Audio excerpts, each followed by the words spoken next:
আসসালামু আলাইকুম গাইস, কি খবর? আশা করি সবাই ভালো আছেন। বন্ধুরা, আজকে তোমাদের দেখাবো অরিজিনাল কালার পেকিং।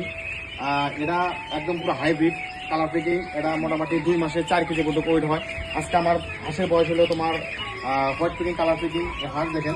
হ্যাঁ, এটা মোটামুটি ধরো তোমার 18 দিনে মোটামুটি 3 পোয়া ওয়েট এসে গেছে, 3 পোয়া 1 কেজি এরকম ওয়েট এসে গেছে।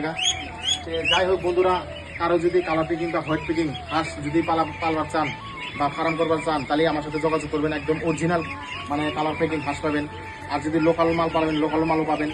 দেখেন কালার পেকিং হোয়াইট পেকিং একটু কত সুন্দর, দেখেন একটু মালও নষ্ট হবে না। কোয়ালিটি দেখেন কত সুন্দর কোয়ালিটি। আপনি দানা খাওয়াবেন, হ্যাঁ, চালের গুঁড়া খাওয়াবেন, ধানের গুঁড়া খাওয়াবেন, সব কিছু খাওয়াবেন। আমি এখনো পানিতে দিই নাই। হ্যাঁ, আজকে বয়স হলো তোমার মোটামুটি 18 দিন হচ্ছে, এখনো পানিতে দিই নাই। ভাবছিলাম যে 1 মাস বয়স হওয়ার পরে আমি পানিতে দিই।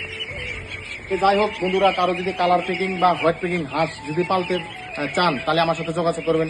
ফর্মুলাটা আমি আপনাদের সব কিছু বুঝাই দেবো, শিখাই দেবো কীভাবে বোর্ডিং করা হয়, কোন টাইমে কোন মেডিসিন দেওয়া হয়। এটাও আমি তোমাকে ফুল একটা ভিডিও আমি তোমাকে আরেকটা মানে ফেসবুকে দিব। বন্ধুরা, আরেকটা কথা বলার চাইতেছি, কালার পেকিং হোয়াইট পেকিং হাঁসের জন্য মানুষের লাইন দেওয়া খারাপ হয়েছে। আর বর্তমান পরিস্থিতি সে খারাপ, মানে বাইরে থেকে মাল আসতেছে না। ওই জন্য এই বাচ্চা হয় আমার। হ্যাঁ, মানে ওই যে আমার ইমার্জেন্সি 200 পিস হাঁস লাগে, ইমার্জেন্সি তুমি আনে দাও, কিন্তু আমি ওকে বলছি যে কয়দিন দেরি করো, আনে দেবো। তো বন্ধুরা, যাই হোক মানে 1 মাস বয়স হওয়ার পরে আমি মালটা ছাড়ে দেবো। কোন জায়গায় হাঁসটা আমি ছাড়ে দেবো এটা তোমাকে দেখাবো। দেখেন এই যে এটা দেখেন, কয়দিন পরে ধানটা কাটবো, কাটার পরে এই জায়গায় একদম পুরো পানি থাকে, এনে সুন্দর জায়গা আছে, কোনো আধার সাধার কোনো কিছু দেওয়া লাগবো না। দেখেন কত সুন্দর জায়গা, একদম পুরো দাঁত বিল, বিল আছে, এর জায়গা আমারই।